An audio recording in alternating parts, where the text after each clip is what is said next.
This video has been brought to you by Pro Game Athletics and Nextdoor Creations.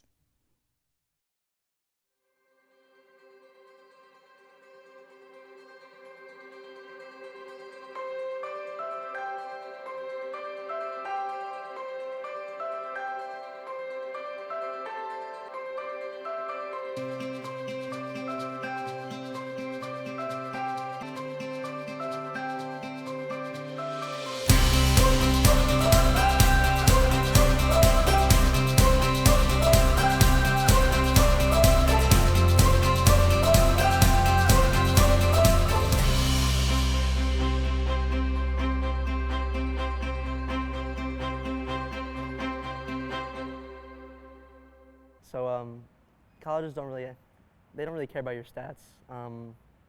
They look at you, how you go out there and how you play the right way, how you play with effort, how you play for your teammates, how you play for the guy next to you.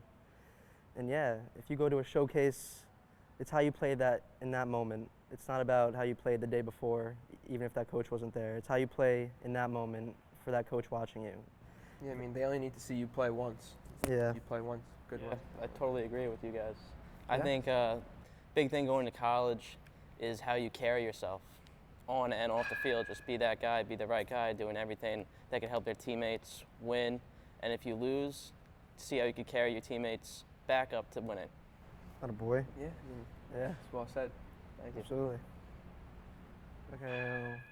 All right. Ryan's a good guy, but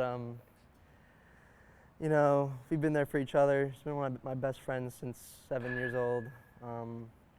He was my first friend in travel baseball, and we've come to know everything about each other. We've come so close, and yeah, he's one of my best friends.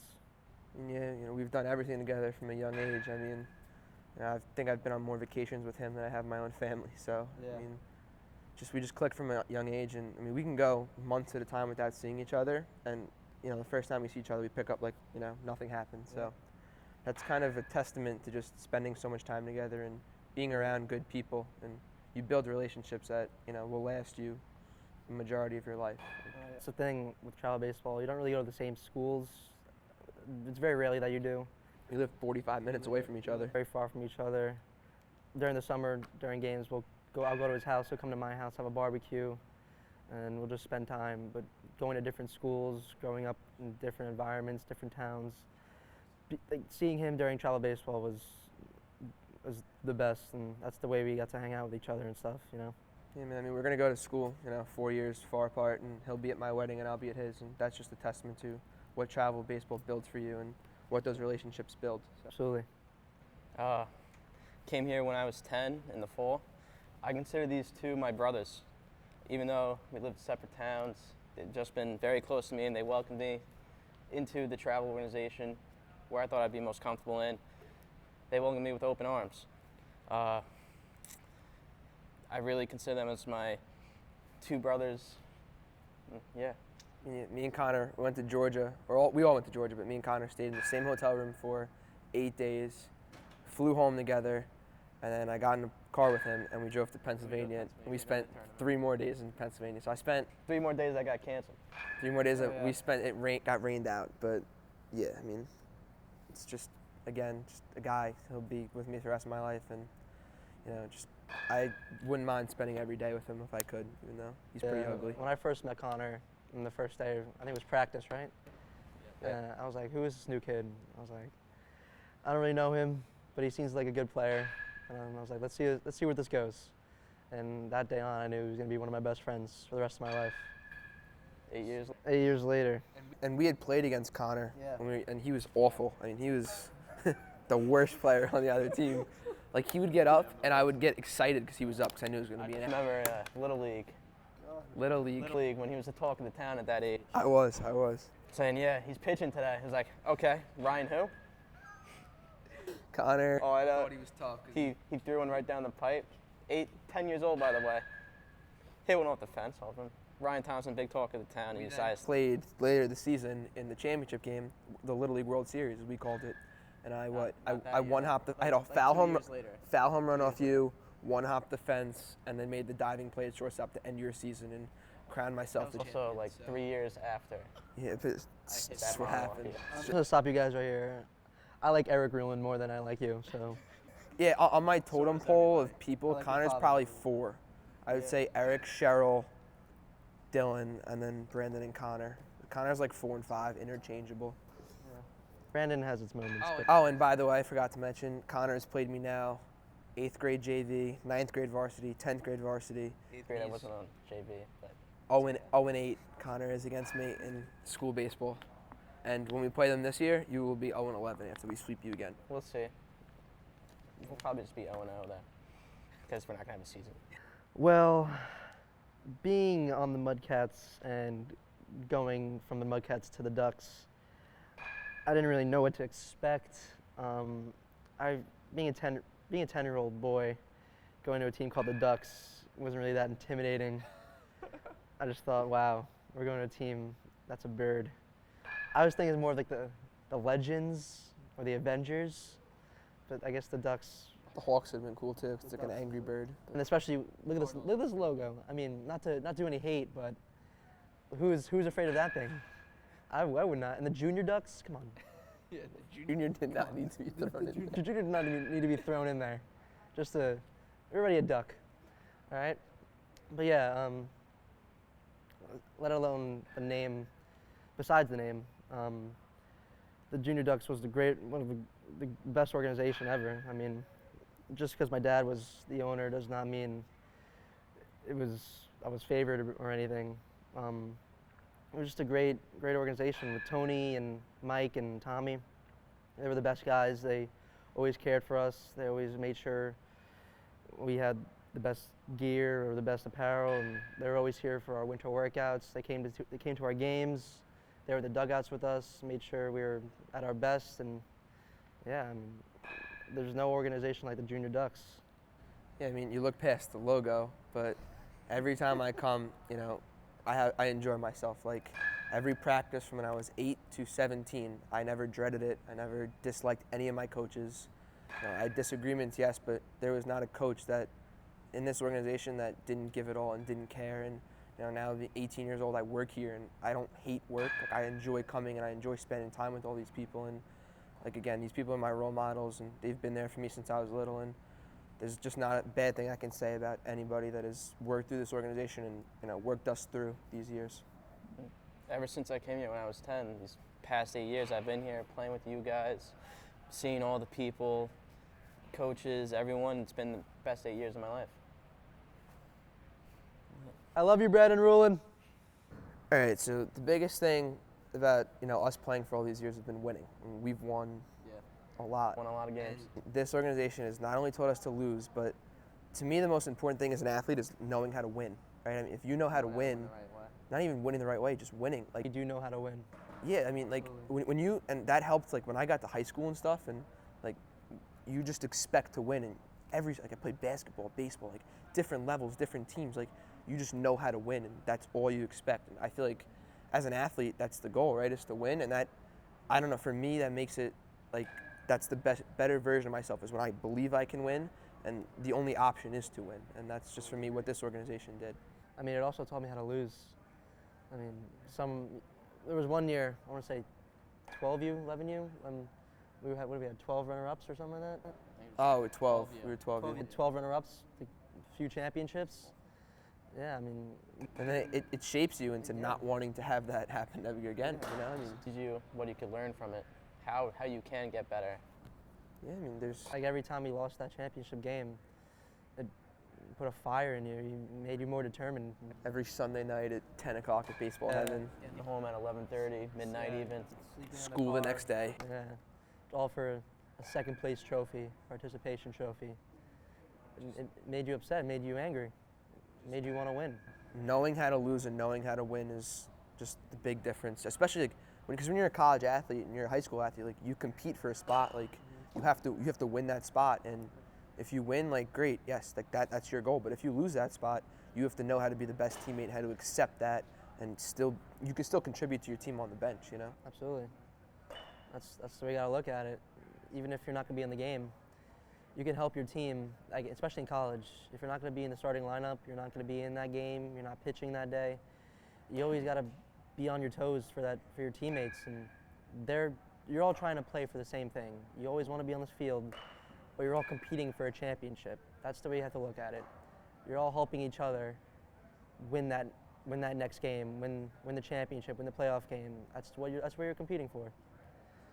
I mean, you just know your role, and we all knew that from playing growing up. And you were sitting one game, and I was playing third. You were my biggest fan, so that's kind of how it went, especially when we were young. This is one where all become a family. Family strives towards one goal. We all want each other to succeed. That's the way I look at it. When I want him to succeed as much as he wants me to succeed, or I want him to succeed as much as I want myself to succeed, that's how you have a successful program, and that's what this is all about. That's what we've been about forever. And it's more than just winning. It's about bonding. And winning together. And it's not about you. It's about the team. Yeah. So Tommy Caputo, one of the owners of the Junior Ducks, even though he's an owner, he's here 8 to 6 during winter workouts in January, and he has a family of his own, but he's here 8 to 6 with us, working us out, getting us prepared for the season each and every year. Every kid, whether you're 8 or 18, he gives the same attention to, don't care how long you've been there, he gives every kid the same attention, the same instruction. He doesn't treat you any differently. He gives you his all every single day. Winter workouts, coaching, I mean, you name it. He's here for you. You ask him a question, he'll give you his honest answer. He wants you to succeed, and that's really the biggest thing you look for in a guy. I've hit with him, me and CJ have hit with him since we were 11, you since you were 13, and he hasn't changed in 7 years. I mean, he sticks to his principles, and he instills that in everybody in this organization. He always says, that's why we don't have last names on the back of our jerseys. You play for the name on the front. He's built this program, and I think everybody in the organization is indicative of what he builds, and just him being a role model for us and just kind of being there for us. And he's more than a coach, I mean, yeah, I look up to him as a person, let alone a baseball player.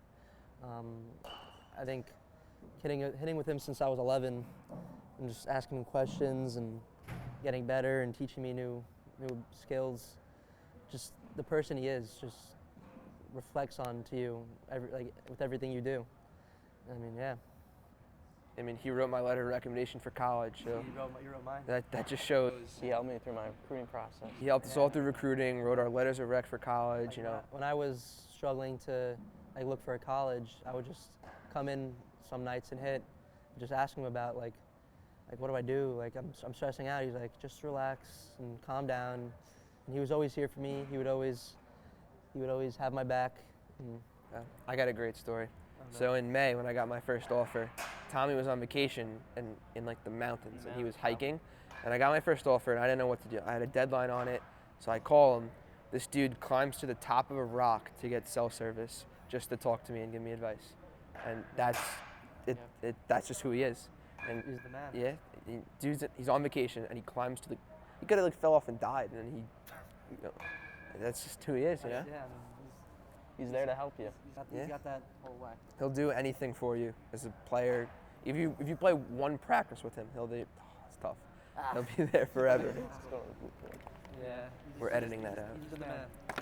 Yeah, I look at Tommy as a role model, as a second father almost. Yeah. I'll ask him anything, and he'll always be there for me. So. Importantly, even though he's our coach, he kind of wants to be our friend at the same time. Yeah, absolutely.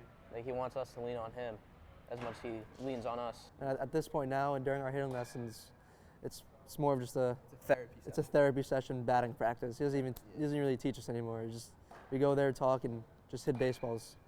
It's awesome. I mean, during COVID, I would text him April, whatever. I'd text him. He'd meet me at the marina and just throw to me, and we just hit. I've had him in my backyard, in my cage. Yeah. During the whole entire thing. Does it all. It's just. He's a great indicative representation of this organization and what they stand for. Absolutely. So, we all have those times on the baseball field. 12U, Cooperstown, everyone's dream to go to. Huge playoff game. First playoff game. By the way, hold on, sorry to cut you off. You had a big home run to win that game, did you not? I did. I had 2 run. That was my 2 home run game. Completely overlooked though. No. Yeah, no one remembers it. There was a wait before. Okay, before you. So I'm not gonna say the first home run. The second home run, it was a 2 outs, 3-2 count, down by 2, bottom of the 6th. CJ's up. It's a moonshot over the center field fence. Tie game. Goes to extras. And Epic, but no one remembered. no one remembers it because Connor's story. You can go. You can go now. All right, thank you. So 12U, biggest week, Cooperstown week. Everyone looks forward to that week when you're 12. Playoff game. First playoff game. That morning, I woke up with a bloody nose. I will never forget. Did you really? I did. Woke up with a bloody nose that morning. We're playing at game in the morning, cloudy, It's the Green Monster Field. Green Monster Field, cloudy during the morning time. I go out, I'm playing left field. I wasn't wearing any sunglasses. The sun comes back out. It was cloudy when I went out there. Guy hits it. To put them on your head. Dude hits No. Hits a moonshot. Somehow doesn't go out of the 150-foot fence that we're playing on. Connor's off the warning track. It's in the sun. Ball comes down. Ball comes down. I move my glove. Hits me square in the nose. Broken nose.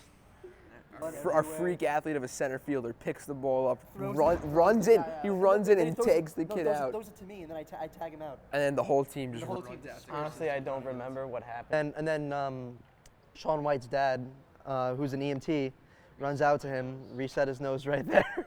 If you hear Connor say the word like morning or swinging, he can't because he's a deviated septum from breaking his nose from a fly ball. Yeah. You got the pants? You still got the pants? Still have the pants and the jersey. That's all bloody. Still have the glove. That's all bloody. I'm sure the grass is still Grass is probably. covered in blood. Just an epic scene. It was incredible. All I hear, everyone's just so excited, about to get out. All I hear is, oh, Connor's nose is broken. What did you say when the first person got out to you? I think I broke my nose. Absolute disaster. Yeah.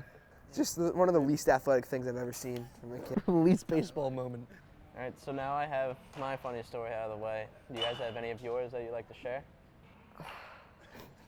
I mean, there was this one time, but I'm not gonna talk about that. So Ryan, Unfortunately, we don't get to hear that epic story. But I got to talk about last year.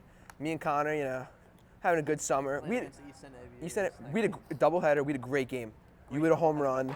I hit a home run. It was a great day. We killed them the first game. We're killing them the second game. All of a sudden, they run out of pitching. And their coach gets on the mound in a game. And we're like, what is going on? And what do he pitch? AAA? Pitch AAA. So he gets up, and I'm leading off. I'm like, all right, I'm going to crush this dude. Strikes me out in 4 pitches. Old bum. He then strikes out the next 2 guys, and Connor gets up. Yeah. And he then proceeds to tell Connor what pitch is Dad coming. told me that a slider was coming.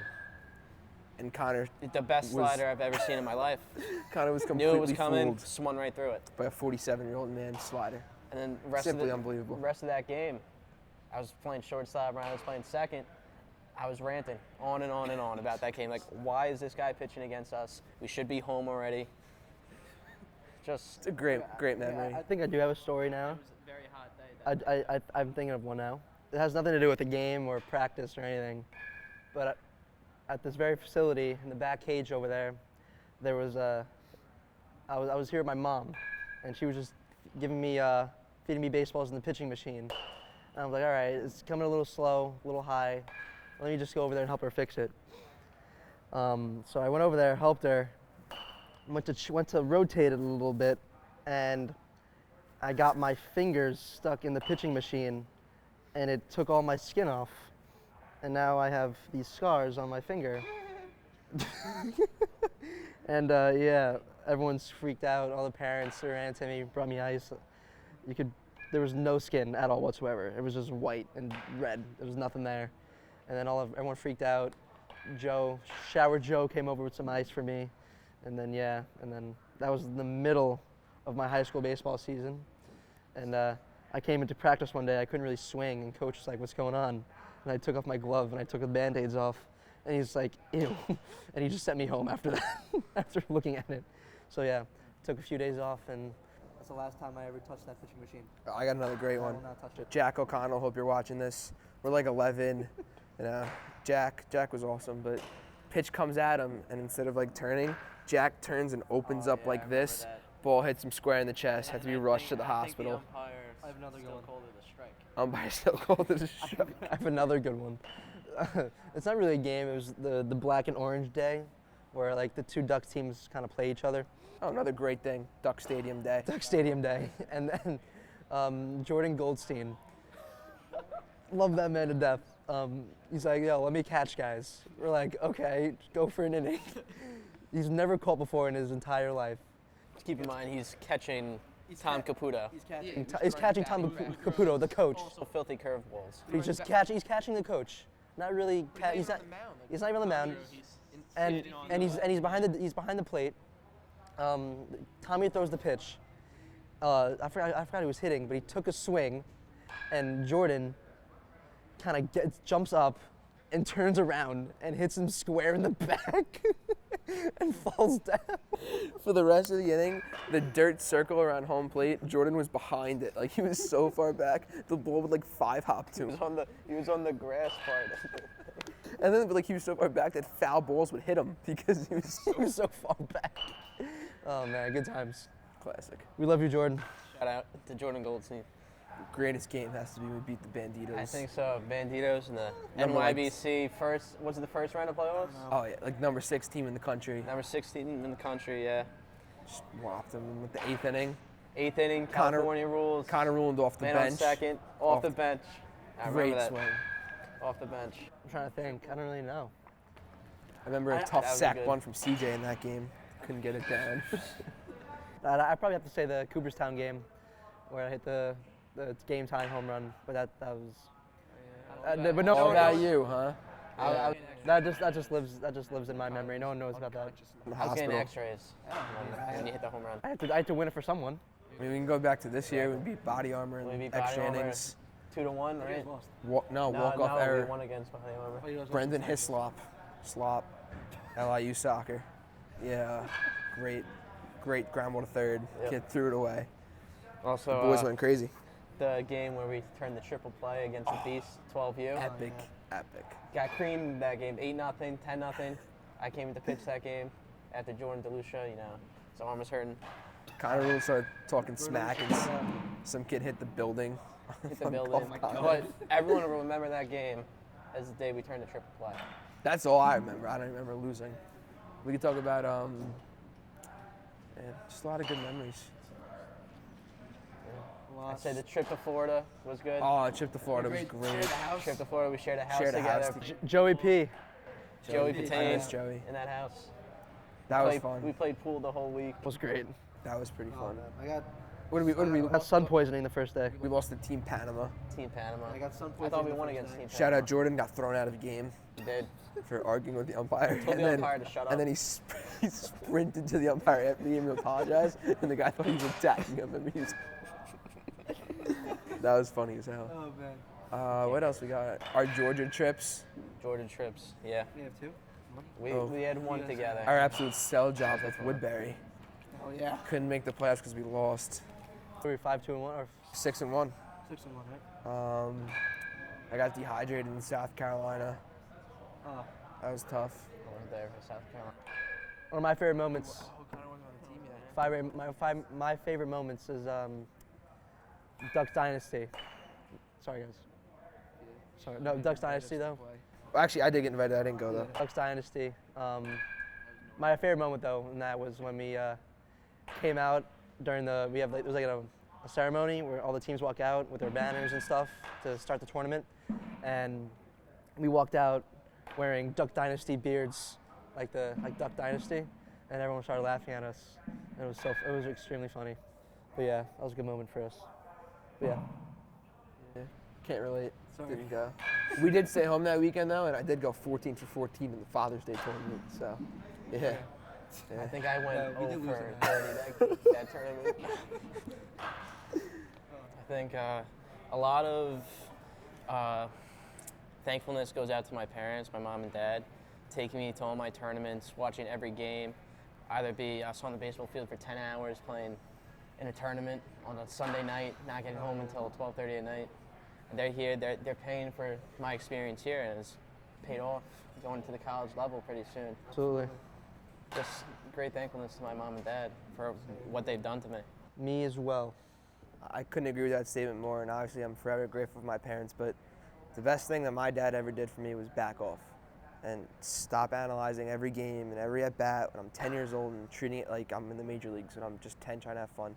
And the best thing for my career and just my enjoyment of the game is when he just took a step back and he let me just play. And my game took off, and that's just the one thing I would say is just if you're a parent, just let the kid have fun, because no college scout is coming to your 10U game. And it doesn't matter what you do at 10. It really doesn't.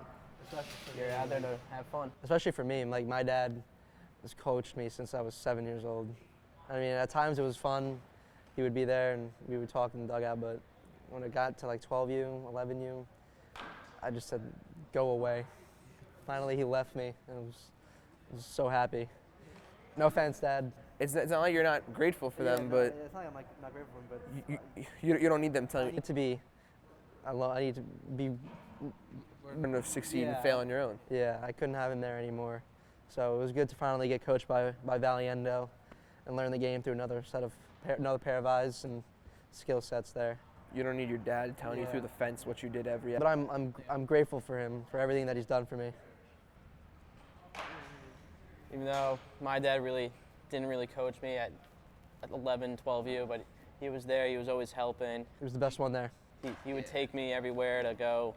If I needed to hit, he'd take me someplace to hit. If I needed to field, he'd go take me someplace to field, just up my game whenever I could. Thanks to my mom for all those Gatorades she threw into the peephole at Baseball Heaven after Coach Rob told us after no food in the dugout. You guys got to eat the salads. Can't have no cheeseburgers or French fries. Yeah, that's the biggest lie he's ever told me, because It now does as nothing. now as Does an nothing. adult, I would go and pound Buffalo Wild Wings between games and went out and went 3 for 4 the next day. We did this very often. Those are myths, ladies and gentlemen. 9-year-old Ryan tells dad to scratch me. He tells him he has to have a grilled chicken sandwich and salad. 9 years old between I games. just remember that day. That's that probably what I would tell him. 12U, we had a doubleheader. We tied the first game. He goes, "You guys better have salads in between You guys games." are clowns. Like, yeah, when you're 18 in college, yeah, sure, but not when you're 12 years old. Like, go with chicken fingers. Yeah, chicken fingers was the go-to move. I still have never had the Baseball Heaven chicken fingers because of my dad. I mean, it's almost the same thing getting a chicken sandwich. Sure. All right, so 2 things I would say when picking a school. Number 1, it has to feel like home. You have to know that you're going to enjoy yourself for those 4 years when you're not playing baseball. Because if you're there and your life is 8 hours of practice a day and you hate the environment, you hate the people you go there with, there's no point. You need to, 1, it needs to feel like home, it needs to be somewhere you can enjoy. And number 2, when baseball is over, when school is over, your degree needs to mean something, right? I mean, because baseball is not going to be forever, and more than likely, much more than likely, it's 4 years and done. Yeah. So that degree needs to mean something when you come out of college. And that's all I'd say. Absolutely, I feel the same way. Personally, it's about how you feel and how you know, about how much you know about your skill set and your ability to play at the next level. Like, all my life, I thought I was going to play Division I baseball. I was going to go to the Air Force and play baseball there. That's not how it's going to happen. Like, recently, I've realized that I'm not a Division I player. I'm the Delphi. I'm more than happy to go to Adelphi and play baseball there, and it's probably the best decision I've ever made. I'm so happy. I cannot wait to go. I'm rooming with one of our other junior Duck players, John Rizzo, and I'm so excited. And I've thanks to my dad and the Junior Ducks organization for letting me know and guiding me throughout that decision-making process and telling me that I'm where I'm best fit and where I'd best thrive. So yeah. A couple things I'd like to say about this whole entire college recruiting process and getting to know your school. I'd say get to know what schools that you would like to go to based off your academics first. Absolutely. Academics first, baseball second. Figure out what you want to do. I mean, you do have time to figure out what you want to do, even at college. But get a general idea of what you want to do when you're older. Grades matter. Grades do Yes. matter. Grades are Also- more important than how hard you can throw or how far you can hit the ball. Also, I'd like to, you got to know what your skill set is and how your work ethic is as well. Yeah. If you're not out there every day practicing, more than likely you're not going to be a Division I player. 5 a.m. lifts. Division I players out there from 5 a.m. to 6 p.m., maybe even later. Yeah, out there, you gotta balance their schoolwork, lunch, everything, homework. You have to know your own work ethic, and if you think it's good enough to go to the Division I level, no one's stopping you. If you can handle those 6 a.m. workouts, breakfast 8 o'clock, school 10 to 12, 4-hour practice. practice from 1 to 5, go home, eat dinner, do homework, study, and then go to bed and do it all over again every morning, then Division I baseball is for you. And if you can handle that, good for you. But You have to know what you can You have to handle know and what you can't. handle, what your body can take. what your mind can take too. It's not about your body. It's also about what your mind can Baseball handle. turns into a mental game too. Baseball is 90% mental. So what you can handle has to come from the mind. Yeah. And Junior Ducks have done a great job of doing that for us. They helped us pick a school that we know we're going to be happy at, and not just Know where the we're gonna logo. succeed too. Thank you to Tom Caputo for also reaching out to some of our schools and asking and telling them about us and letting them know who we are and what we bring to the table. And, you know, I have a lot to thank Tom Caputo for that. He reached out to Coach Scala and Coach Bill and told them who I was, and I'm really grateful for him for that.